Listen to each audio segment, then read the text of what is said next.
Alright, so I've read through chapters 3 and 4 of Portraits of Decay by J.R. Blaines.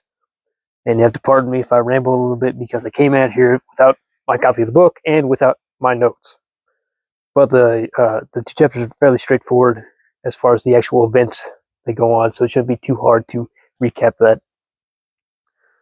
Chapter 3 opens up in the apartment of Nevaeh. She's posing for some sketches that Jefferson is doing. It's several weeks after the events of the previous chapter where they were at that party, and Nevaeh and Jefferson are carrying on. I don't know if they're cheating behind Gemma's back. I don't know if you'd call that an affair if none of the participants are married, but essentially what's going on. They're sneaking around behind Gemma's back, and Jefferson is, in his so far typical spineless way, is refusing to break things off with Gemma because they're right in the middle of this gallery where all his artwork's being hung up and apparently going for some high prices. And Nevaeh is upset with him, but it's sort of the thing, young and in love and able to overlook all faults, so she doesn't put too much pressure on him. And that's kind of chapter 3. Chapter 4, Nevaeh goes to the mental hospital where she was, what's the word I'm looking for? I want to say held prisoner, but that's not exactly a technical term. She was incarcerated in this mental hospital after a suicide attempt, and she's now released into her own care, but she's returning there in order to take photographs take some artistic photographs of particular, not inmates. I keep using prison terminology, but the way the institution is described is not totally unlike a prison, even though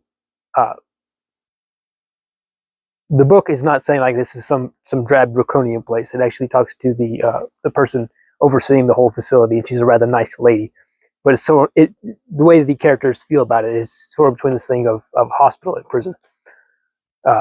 So anyways, Nevaeh returns there. She sees some old acquaintances, and the woman Angelique from the prologue is held here as a patient. She's an outsider among outsiders, right? Like, so you have all the people in here who have good reason to be kept out of their own care and held in this facility for different reasons. And then Angelique is among that group, set off to the side, just muttering to herself, almost catatonic, but not truly catatonic.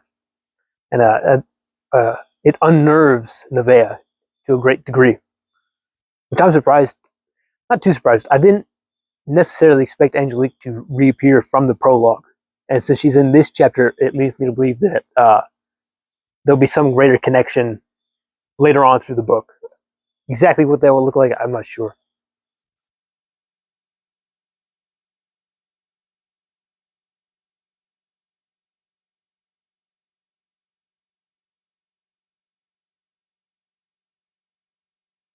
But one of the things here is interesting. Not to say that like every pair of chapters necessarily have parallels. I'm just finding parallels between the pairs of chapters that I read. Like I say in the last video, there was two things in chapters 1 and 2 that I thought connected to each other, and this one's 3 and 4. I think there's also some through lines that connect one to the other. And one is the general theme of the book so far has been exerting control over people,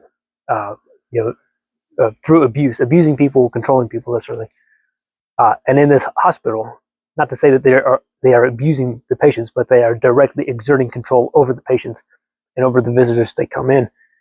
When Nevaeh arrives at the hospital as a visitor, she's given this long list of rules she has to follow, and she describes that the patients of the facility, they have to abide by this very strict set of rules and things that they are allowed and not allowed to do. Right? It's the same thing of only being able to operate and function with permission. Right? But the control exerted by this hospital is done with benevolent motives. At least the assumption of benevolent motives. Now, like later on in the book, there might be something revealed that this is some sort of corrupt institution, but I don't get that feeling just now. It's an unpleasant place to be, but it's unpleasant for the sake of helping the people held there. Which, when we go back to chapter 3 and we have Jefferson,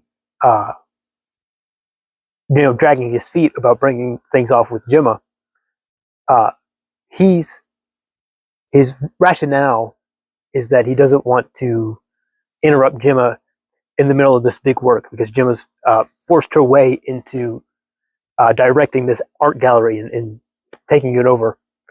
And Jefferson rationalizes this infidelity to himself by saying that he doesn't want to trip up Gemma when she's right in the middle of something. He doesn't want to break her heart when she's in the middle, has all this other external pressure being applied on her.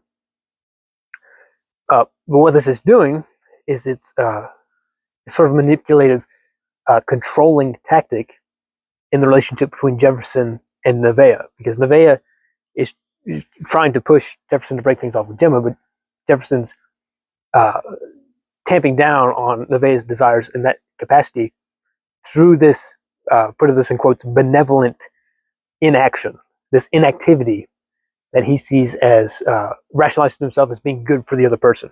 But it's just another method to control people while convincing himself that he's doing the right thing. And I see some parallel there between what he's doing to Nevaeh and the way this hospital generally operates. Perhaps that's taking things to bridge too far, but I do think it's in keeping with the themes of the book, just examining means of exerting control and influence over people to their detriment.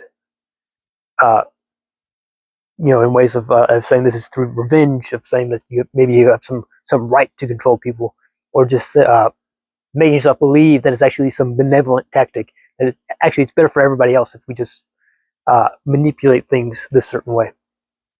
I don't know.